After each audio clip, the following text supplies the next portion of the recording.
नमस्कार, the federal देश में आप सभी का स्वागत है और मैं हूं ललित राय। आज हम बात करेंगे शेख हसीना के बारे में। शेख हसीना बांग्लादेश की पूर्व प्रधानमंत्री रही हैं, लेकिन अब कानून की नज़र में वो दोषी हैं।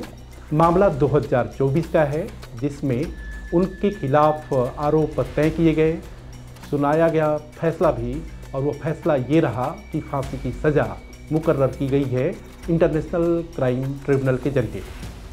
सवाल ये है कि आखिरकार शेख हसीना के साथ जो भी कुछ हुआ या जो फैसला आया वो अपेक्षित था या उसमें कहीं ना कहीं राजनीतिक साजिश नज़र आ रही है। दरअसल इसको भी बताएंगे, लेकिन उससे पहले 1971 के उस साल को भी समझना ज़रूरी है जब पूर्वी पाकिस्तान की जगह पर बांग्लादेश नक्शे पर, दुनिया के मानचित्र पर उसका उदय हुआ। और उसके बाद से लेकर के 1971 से लेकर के 2025 तक का जो सफ़र बांग्लादेश का रहा है वो अपने आप में काफ़ी विरोधाभासों से भरा रहा है। आपको याद होगा कि 1971 में से पहले बांग्लादेश पूर्वी पाकिस्तान यानी कि पश्चिमी पाकिस्तान और पूर्वी पाकिस्तान हुआ करता था। पश्चिमी पाकिस्तान ने कभी भी बांग्लादेश के लोगों को उसका ड्यू नहीं दिया और उसका असर ये हुआ कि वहाँ के तमाम नेता सड़कों पर आए, प्रदर्शन किया और उसको दबाने के लिए पश्चिमी पाकिस्तान की तरफ से तरह तरह की कोशिश की गई। शेख मुजीबुर रहमान, जिन्होंने अवामी लीग बनाया था, वो कामयाब हुए और भारत की मदद से फ़ायदा ये मिला कि बांग्लादेश का एक मानचित्र पर उदय हुआ और तब से लेकर के आज की तारीख में बांग्लादेश के नाम से पूर्वी पाकिस्तान को जाना जाता है। 1971 से लेकर के 2025 के इन पूरे करीब 5 दशकों में बांग्लादेश में अस्थिरता का दौर जारी रहा। कभी राष्ट्रपति शासन, कभी सेना का बहुत ज़्यादा दखल। कहने का अर्थ है कि सिविलियन गवर्नमेंट जो है वहाँ पर कभी बेहतर तरीके से काम करती हुई नज़र नहीं आई। समय के साथ परिवर्तन ये हुआ कि शेख मुजीबुर रहमान जो बांग्लादेश के पहले राष्ट्रपति हुए, उनको मृत्यु की सज़ा दे दी गई थी, मतलब उनकी हत्या कर दी गई थी।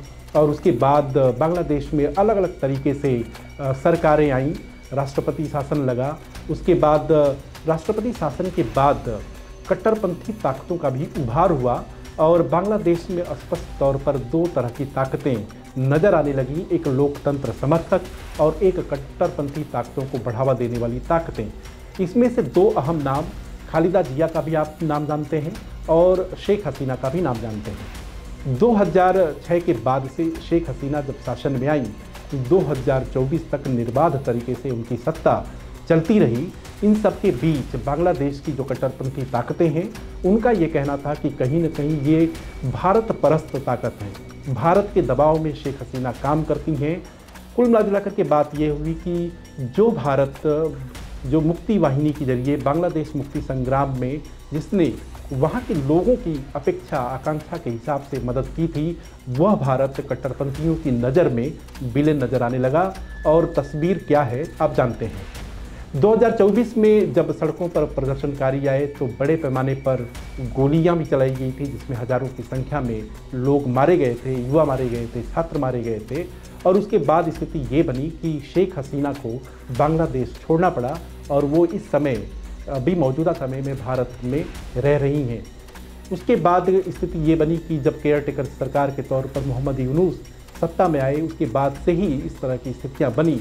वो बार बार ये कहा करते थे कि कहीं न कहीं बांग्लादेश की बर्बादी के लिए कोई एक शख्स, एक महिला यदि जिम्मेदार है तो वो है शेख हसीना।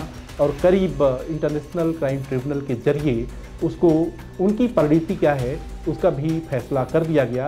अब शेख हसीना दोषी भी हैं और फांसी की सज़ा भी उनके खिलाफ मुकर्रर हुई है। इन सब के बीच अब यह सवाल उठ रहा है कि क्या भारत शेख हसीना को डिपोर्ट करेगा।